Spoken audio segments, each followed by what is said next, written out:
جیسا کہ ہم نے آپ کو تمام تفصیلات بتائیں، ٹرانسپیرنسی انٹرنیشنل کی رپورٹ کے مطابق جس طرح سے قانون نافذ کرنے والے اداروں میں پولیس کو سب سے زیادہ بدعنوان قرار دیا گیا ہے، اور اسی طرح سے دوسرے نمبر پر ٹھیکیداری نظام، جیسا کہ سندھ میں ہمارے سامنے ایک بہت بڑا سکینڈل سامنے آیا، عدل و انصاف کو قائم کرنے والے اداروں کے اوپر تیسرا نمبر دیا گیا ہے، اور نظام تعلیم کا چوتھا، عوام کے اندر شدید رد عمل پایا جاتا ہے، اور ان تمام تر معاملات کی صاف اور شفاف تحقیقات کا مطالبہ کیا گیا ہے۔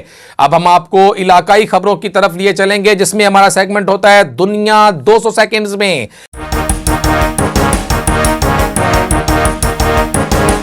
تو اب ہم آپ کو لیے چلیں گے ساہیوال۔ رانا اشرف جویا ہمارے تحصیل رپورٹر وہاں سے ہمیں رپورٹ کر رہے ہیں کہ وہاں پہ جو اس وقت صورتحال ہے، اس وقت سٹریٹ کرائمز اور جس طرح سے وہاں پہ واردات اور ڈکیتیوں کے اوپر بہت زیادہ کنٹرول کیا ہے وہاں کی پولیس اور قانون نافذ کرنے والے اداروں نے، وہ بہت ہی زیادہ قابل ستائش ہے۔ یہاں سے رپورٹ کر رہے ہیں ہمیں رانا اشرف جویا۔ جی تو رانا اشرف جویا، کیا تفصیلات ہیں وہاں سے؟ پرنٹ میڈیا ایسوسی ایشن ساہیوال کی جانب سے سینئر صحافی محترم جناب غلام عباس گوہر مرحوم کی یاد میں ایک تعزیتی دعائیہ تقریب کا انعقاد کیا گیا۔ مرحوم ایک سچا بے باک صحافی، ماجی صحافی برادری میں وہ اپنا ایک مقام رکھتا تھا۔ ان کی خدمات ہمیشہ یاد رکھی جائیں گی۔